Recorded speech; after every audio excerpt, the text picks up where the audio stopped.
What can I do as free to play to get higher power or to catch up to that power level? This right here is the major secret. Hello everybody, in this video we're going to be talking about power, specifically how to get strong in Marvel Future Revolution. I'm going to do my best to explain every single method to get power free to play. That's with spending $0 in this game, all right? The pay-to-play methods are obvious, so for this reason, I'm going to be sticking only to the methods in-game that you get from actually playing and grinding the game. With that being said, thanks for all the likes. Consider subscribing for more Marvel Future Revolution tips, and let's get going with the guide. Let's start with a definition of power. Power is this number you're going to see next to people's player level typically. It is overall arcing guide to how strong the person is. This is not, keep in mind, I'm going to double down, this is not a 100% indicator of whether or not the person is stronger than another person. Somebody with 1 million power is not always the stronger person in terms of DPS, survivability, PvE, and PvP over the person that has 900k power. 100,000 power is a large difference, but it can be accounted for by the fact that the system weighs flat stats very highly. For this reason, the auto-equip button that is directly underneath me here is not always your friend. It can instead weigh things like flat attack very highly over things like critical rate, critical damage, which could otherwise actually bring you in overall DPS higher than just the other stats.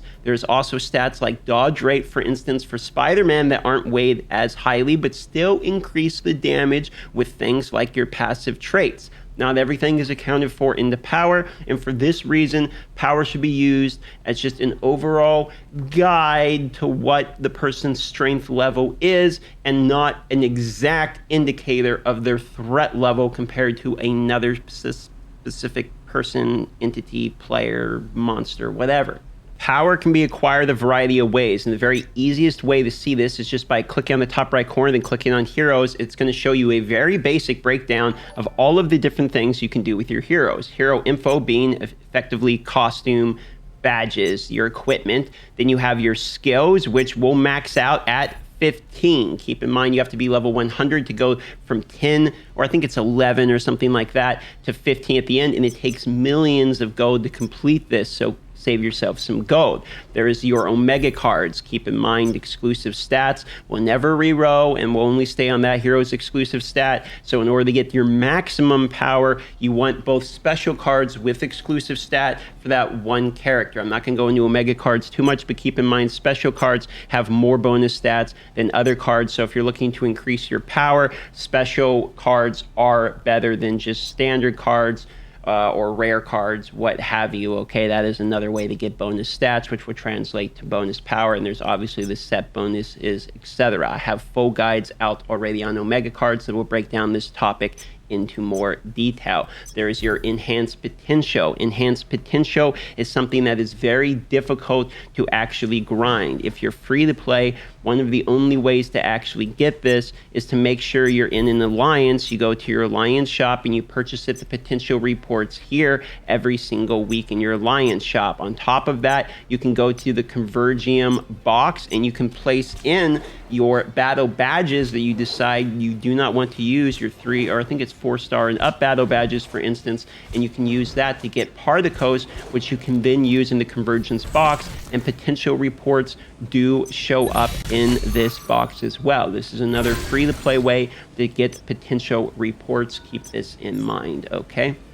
Moving along here, there is also your cores. Now, keep in mind that cores, once again, are going to show you red dots and auto-equip and all that based upon raw stats more than anything, meaning flat defense is valued over dodge rate, HP percentage over HP recovery, and yada, yada, yada. For this reason, it's going to tell you things like attack percentage and etc. are better, whereas you can actually get 5% crit rate instead of 3.8% attack. Now that is quite interesting that they give you a higher percentage of something like crit rate where you only need to get up to a certain percentage than something that's a forever scaling thing like attack. For this reason, crit rate is very good in cores, even if it doesn't necessarily make you a higher power. It does typically make you quite stronger, okay? Now, there's other ways you can go with cores, like keep in mind the dodge rate, etc. And people like Spider-Man translates to more damage, and in Captain America, for instance, defense would translate to more damage, etc. So there is other ways to do builds, but keep in mind power, once again, is not translated perfect in here, okay? There's specializations, and this is where a lot of people, I think, probably see the gap between free to play and pay to play significantly, because in the beginning you're like, I'm 500k power and I've been grinding nonstop on free to play on the new America West server or whatever, and I'm seeing people with 1.1 million already. Yes, that's true. What they're doing is welling out on raid refreshes and specializations, and they're doing the ultimate one like pretty much from the beginning because they were able to get to level 100 quickly, etc. That gives them a lot of specialties very quickly. If you didn't know, the raw stats you get from leveling this stuff is insane. You get critical damage, flat attack, etc., etc. That was 400 power from just the level 1 critical damage bonus that I did just to show you guys the example. When you do things like flat attack, you can get crazy amounts of stat. Look, here's flat HP, okay? Again, I'm going to use this just to show you flat HP.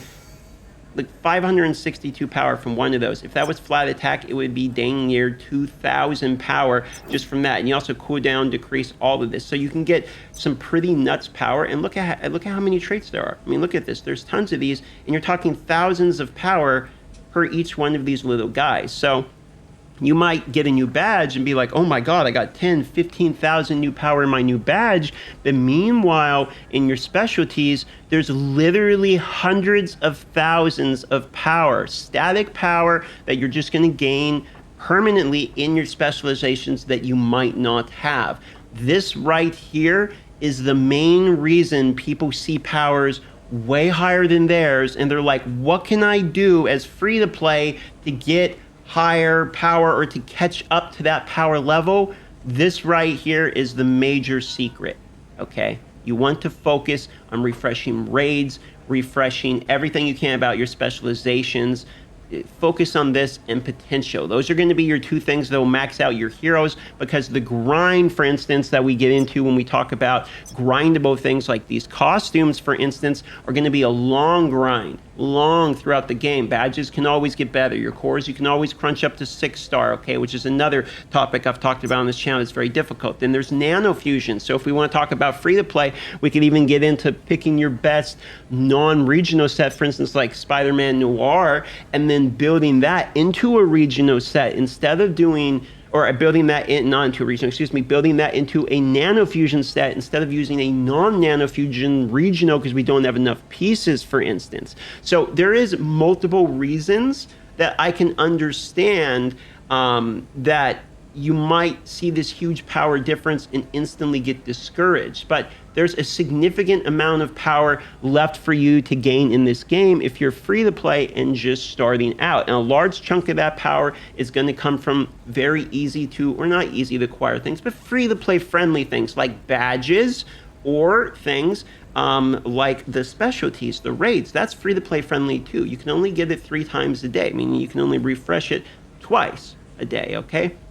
Whales can't outpace you too hard unless they're just flat out having to throw out the cash on the specialty bundles, etc., which are gated by weeks. So eventually they're going to hit and cap out all their specializations, and then if you're free to play, you're going to slowly gain the specializations and catch up to them. So there's a little bit of a jump that people are going to gain in the beginning, and your power is going to catch up if you're one of the people not spending money. If you are spending money and you just want a massive power increase right now, specializations are basically where it's at. Okay. There's also the things you can do by playing other characters, which is what I'm going to mention at the end, which is like your squad info, okay? I'm squad rank 136, right? So if I get literally like one more squad rank experience, I'm going to go to 137, and when I'm 137, I can use these tokens here, the Fury's classified data, the Stark's blueprint, etc., the research bundle, etc. You can use these to then level up my base stats. You can see all of my characters have these base stats, and all of my characters have these base bonuses that you can get from leveling up your squad rank. This is a huge chunk of stats that's just overall, all your characters get stronger as the game goes on.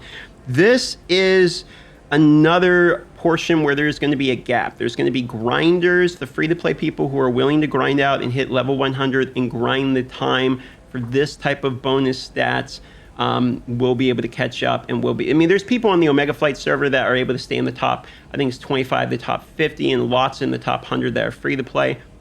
And they're doing it by grinding. So the squad rank is a big part of it, making new characters, leveling the characters up, using all the bonuses, etc. to level your squad rank is a huge chunk of that. And then obviously you can acquire these free to play as well, and they show you where you can acquire these as well, and most of those have to do with weekly shops. Okay, so there's always that. You can grind too. That's not all of the things you get just by leveling our characters. There's titles, which you can see here. You get more titles the more characters you complete. There's also mission titles from beating the game, etc. Then there's titles that you can get only by getting rank 1, etc. And the hero titles will give you more stats. You can see here attack, defense, HP. I got a lot more bonus stats from that. Goes all the way up, and you can see all the way the title points 102 here. You can see how many bonus stats you will get, and you can see your current stats right there as well. These are overarching things that will happen just by you playing the game, and you don't really have to focus on the title things as much, because you should just level all your heroes. Plus, leveling all your heroes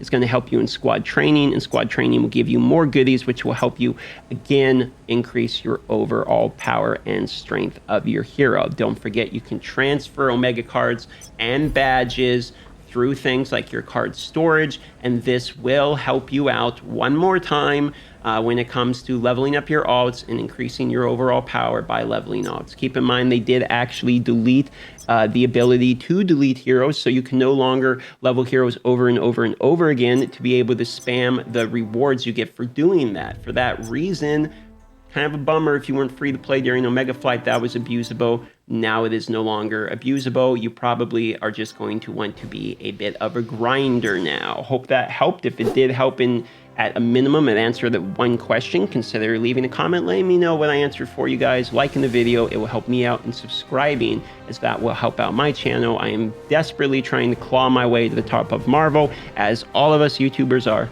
Love y'all, and I'll see you on the next video.